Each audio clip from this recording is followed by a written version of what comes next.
sejarah perkembangan bahasa Indonesia. Sebelum itu, kami akan memperkenalkan diri. Nama saya Yuna Filiza. Nama saya Putri Lisa Semarani. Nama saya Aksita Zakia. Nama saya Nurda Hidayati. Dan nama saya Alian Muhammad Amin. Selamat menyaksikan. Materi pertama kali ini saya akan menjelaskan tentang sejarah bahasa Indonesia. Sejarah bahasa Indonesia itu pertama kali dicetuskan pada tanggal 28 Oktober 1928, yang dimana seluruh pemuda-pemuda Indonesia berkumpul di satu forum dan mendiskusikannya menjadi salah satu Sumpah Pemuda. Pada bagian Sumpah Pemuda bagian ketiga, yaitu kami putra putri Indonesia menjunjung bahasa persatuan yang satu, bahasa Indonesia, yang dimana awal bahasa Indonesia ini tidak selalu sempurna sama sekali. Kebanyakan dari bahasa Indonesia ini selalu berubah-ubah, dan akhirnya pada tanggal 18 Agustus 1945 barulah bahasa Indonesia dijadikan sebagai bahasa negara dan bahasa nasional, sekaligus juga sebagai bahasa internasional untuk bisa diajarkan ke beberapa negara lain.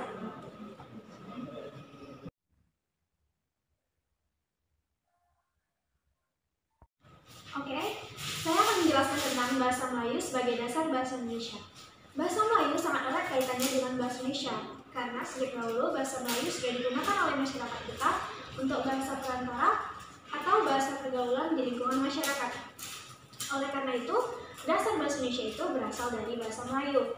Awalnya itu adalah ketika Kerajaan Sriwijaya menggunakan bahasa Melayu kuno untuk maju ke wilayah Asia Tenggara.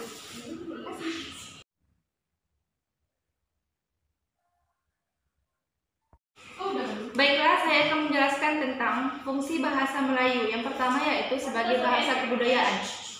Pada zaman Kerajaan Sriwijaya, bahasa Melayu dijadikan sebagai bahasa kebudayaan. Yang kedua yaitu sebagai bahasa perhubungan. Selain menjadi bahasa kebudayaan, bahasa Melayu juga digunakan sebagai bahasa perhubungan dan digunakan oleh antar suku di Nusantara. Yang ketiga yaitu sebagai bahasa perdagangan. Bahasa Melayu juga digunakan untuk bahasa perdagangan baik dari dalam negeri maupun di luar negeri. Dan yang terakhir yaitu sebagai bahasa resmi kerajaan. Kerajaan di Indonesia menggunakan bahasa Melayu sebagai bahasa dalam kesehariannya dan digunakan untuk bahasa antar kerajaan di Nusantara.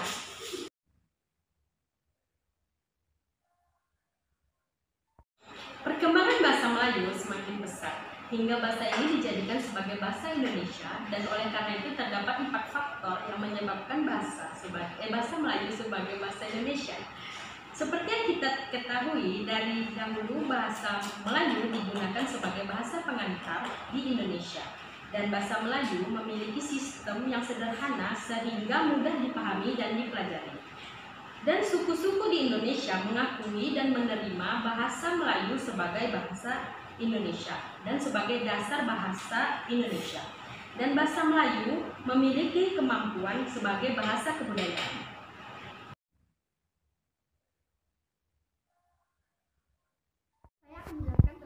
Baiklah, di sini saya menjelaskan tentang perkembangan bahasa Melayu. Dalam berkomunikasi, bahasa Melayu digunakan di mana-mana dan semakin berkembang di Nusantara. Bahasa Melayu ini kemudian dipengaruhi oleh corak budaya setiap daerah, sehingga bahasa ini tumbuh dengan dipengaruhi bahasa lain seperti Sanskerta, Persia, Arab, dan bahasa Eropa. Dengan demikian, dalam perkembangannya bahasa ini memiliki dialek yang berbeda-beda antar daerah.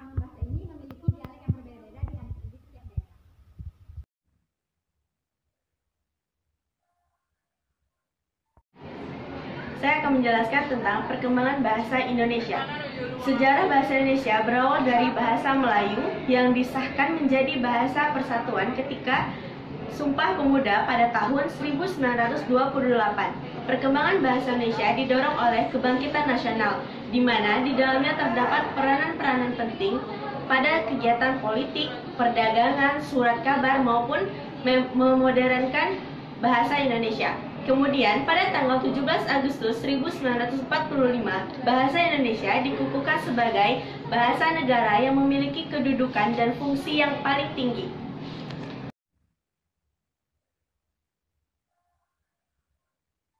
Terima kasih telah menonton video ini. Semoga memberikan manfaat serta informasi. Jangan lupa like,